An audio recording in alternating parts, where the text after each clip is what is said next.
নমস্কার দাদাভাই দিদিভাই, আশা করি আপনারা ভালো আছেন, আমিও ভালো আছি। আজকে বকুল কিচেনে রান্না হবে। এখানে রুই মাছ নিয়ে নিয়েছি আমি 800 গ্রামের মতো। এই 800 গ্রাম মাছটাকে আমি রুই মাছটাকে রান্না করব আজকে পাতলা ঝোল, আলু দিয়ে পাতলা ঝোল ঘরোয়া হিসাবে রান্না করব। আমার ভিডিওটা দেখতে থাকুন। পাতলা ঝোল করব রুই মাছের। এর ভিতরে আমি দিয়ে দেবো কিছুটা লবণ, তার ভিতরে দিয়ে দেবো আমি একটু হলুদ,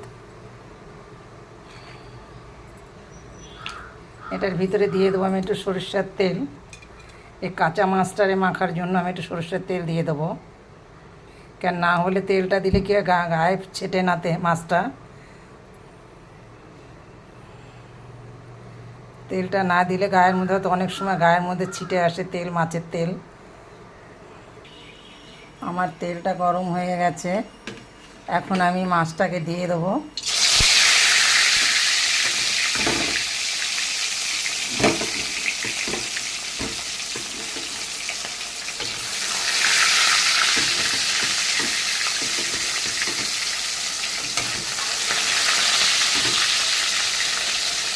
মাছটা কিন্তু একটু কড়া করেই ভাজতে হবে। মাছটা আমি ঢিলা ভাজবো না, কেন কড়া করে না ভাজলে ঝোল করা তো আলু দিয়ে, যার জন্য একটু কড়া করেই ভাজতে হবে মাছটাকে।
আমি এখন কাঁচা লঙ্কা আর টমেটোটা বেটে নিয়েছি। এখন আমি এর ভিতরে আদা, শুকনো লঙ্কাটা দিয়ে দেবো ব্লেন্ডার করতে।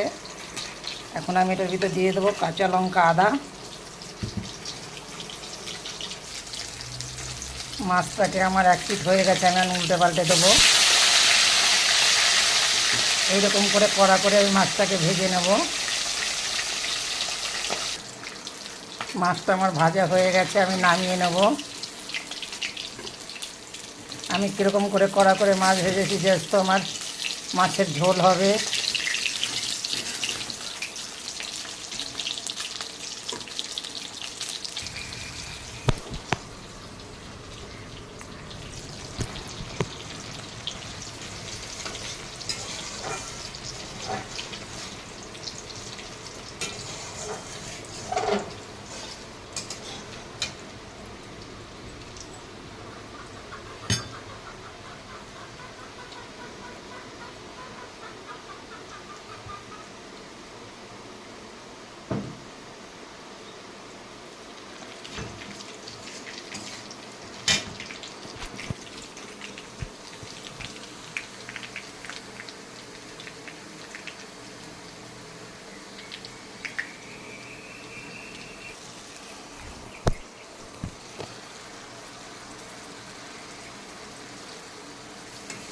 আমি কাঁচা লঙ্কা টমেটো বাটাটা আমি দিয়ে দিয়েছি।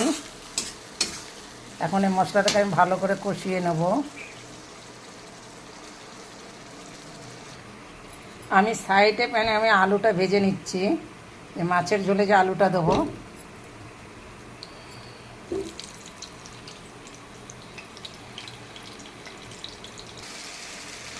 এখন আমার মশলাটা প্রায় ভাজা হয়ে গেছে। এর ভিতরে আমি টমেটো দিয়েছি বলে তার সঙ্গে একটু সামান্য একটু চিনি দিয়ে দেবো, কারণ টমেটোমের জন্য আমি একটু চিনি ব্যবহার করা। এখন এর ভিতরে দিয়ে দেবেন যে আলুটা ভেজে রেখেছিলাম সাইডে। আমার এই কড়াইতে আলু ভাজতে আমার খেয়াল ছিল না, আমি এখন এই আলু ভাজাটা দিয়ে দেবো।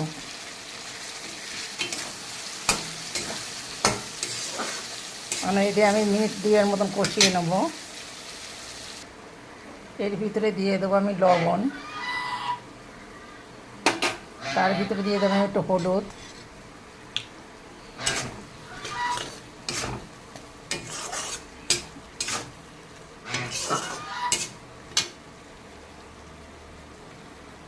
আমার এটা ভাজা হয়ে গেছে। আমি এখন দিয়ে দেবো ভিতরে কিছুটা জল। জলটা দিয়ে আমি আঁচটাকে বাড়িয়ে দেবো।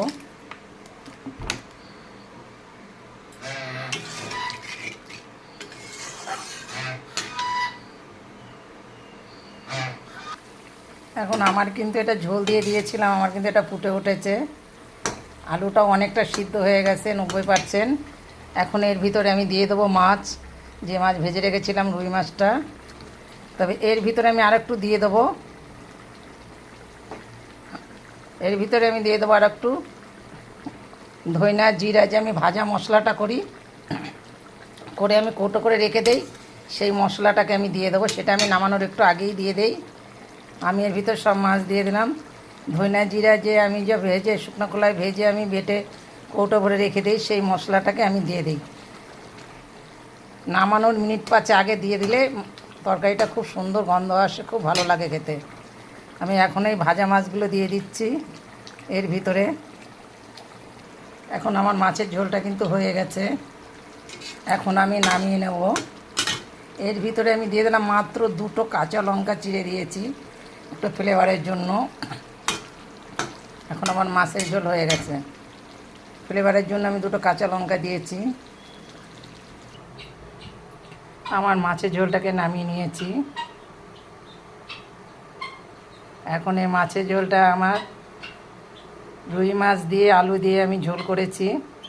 আমার এই ভিডিওটা দেখে একটু দয়া করে একটা লাইক কমেন্ট শেয়ার করবেন, তাতে আমি খুব খুশি হব। একটু দয়া করে করবেন, আমার একটা লাইক কমেন্ট শেয়ার করে দেবেন।